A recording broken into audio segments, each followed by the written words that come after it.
Sometime later, Yuuki proudly finishes up doing his cleaning thing, but he thinks about how the scenery doesn't look so great in Mato, just as Shuki, who thinks it's being sneaky, tries to attack Yuuki. The barrier stops the stupid Shuki from Bleach, and Nai arrives to check if he is okay. She explains that the 7th Squadron is in Mato's unlucky southwest area. That is why more Shuki appeared there than at other dorms. The Mato is an alternate dimension that's as big as the city of Tokyo, and it's divided into 8 locations. Each one also has its own demon defense force. Nei considers herself his teacher, but Yuuki isn't sure if he can get used to a child being his superior. Yuuki ignores that for the moment as he wonders if they should do something about the Shuki that's just been hanging around there awkwardly. But Nei explains that it's just a small fry and they can just ignore it. Himari doesn't agree with her, apparently, as she goes all ballistic on the Shuki and lights it up with her Gatling gun. Yuuki is upset that she almost hit them, but Himari points out that if she wanted to hit him, he would already be filled with bullets. Himari tells him to get to work on dinner and reminds him that he's only there because of Kyouka. Yuuki begins to think that being a caretaker really stinks, and he has a strange feeling like he senses someone. That night, everyone raves over Yuuki, the chef's cooking skills, and even his poor attitude. Himari wants another serving. He feels great after all the compliments and even keeps a good attitude when they remind him of all his other duties. The dummy gets back to work, but finally remembers that he wanted to be a hero, not a handyman.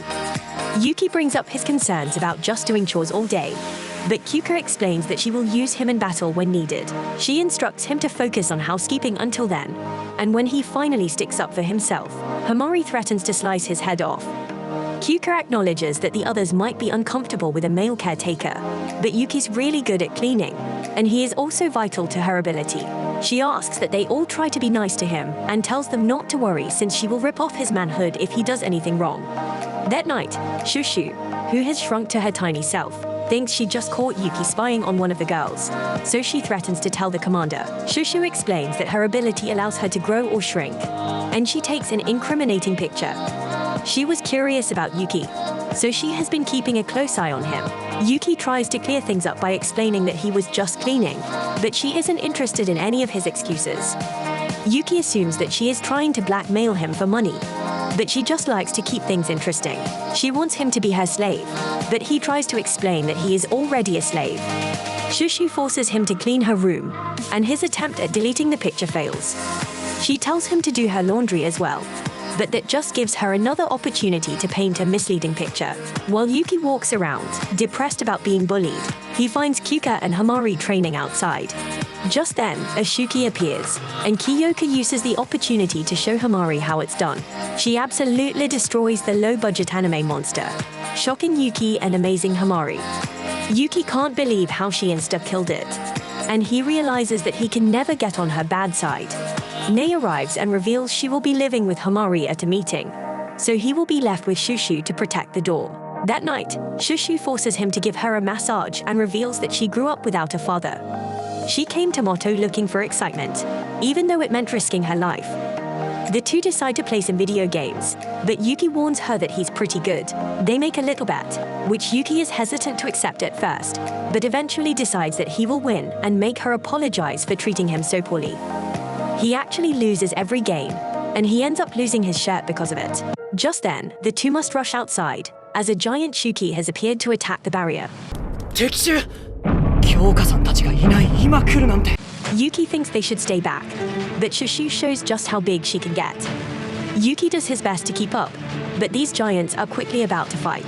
This crazy monster tries to battle it out with Shushu, but she easily grabs it and smashes it straight into the ground.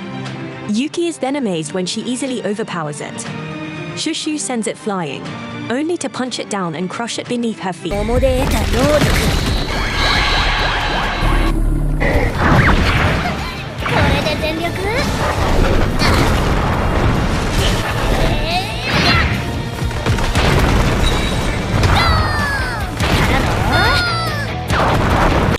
Shushu shrinks down a bit, as being that size is completely exhausting.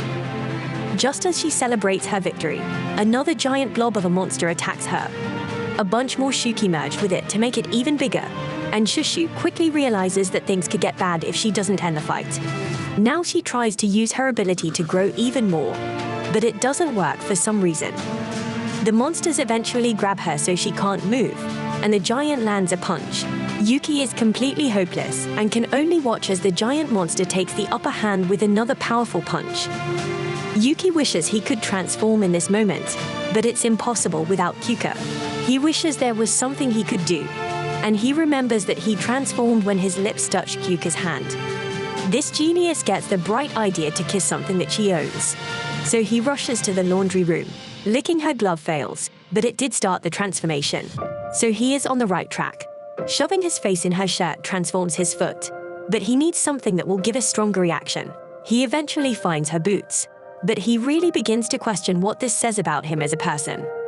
Things are getting really bad for Shushu outside, so he rushes out there with Kyouka's boot. There's no time left, so he must act now if he really wants to be a hero, even if it means licking a boot. Yuuki, sadly, does just that, and power erupts from his body. Back at the fight, Shushu realizes that she must have pushed herself too far by transforming into her jumbo size. The monster shows no signs of slowing down, but Shushu realizes that her body will transform back to its normal size soon. Just then, a partially transformed Yuuki rushes towards her and is determined to try his best. Despite not being at full power, Shushu keeps the thing from moving, giving Yuuki the perfect target.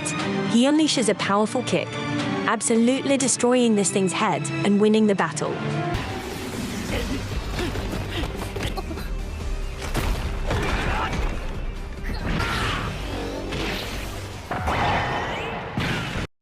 Shushu thinks he was being too reckless by fighting at half power, but Yuuki did it because she called him a wimp and told him to stay back before the fight.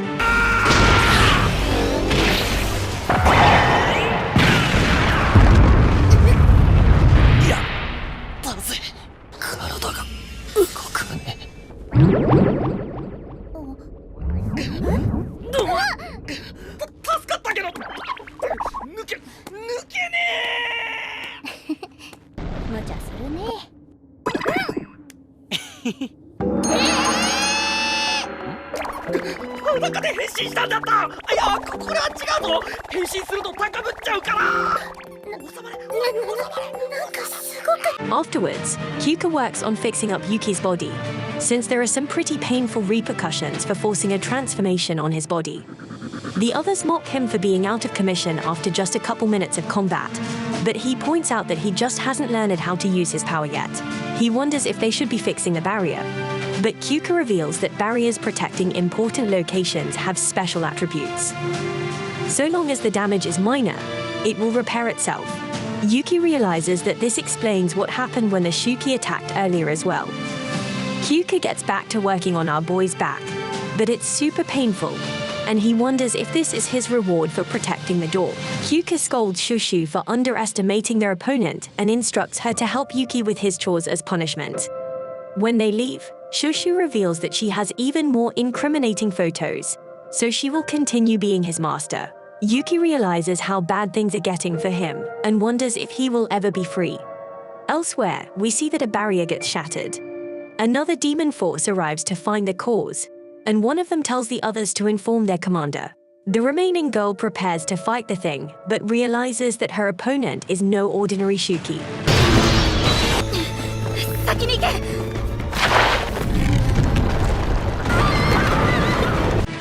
The beast completely ignores her attack to grab the two that were running away and reveals itself to knock the first girl back. This Mega Shuki prepares to eat her.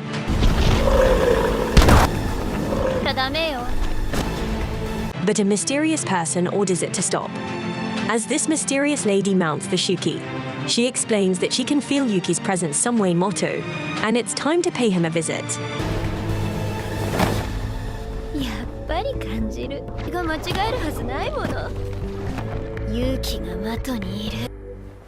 I appreciate you viewing my anime recap, Unruly Family. Please let me know what you think about Chain Soldier by liking, sharing, subscribing, and leaving a comment.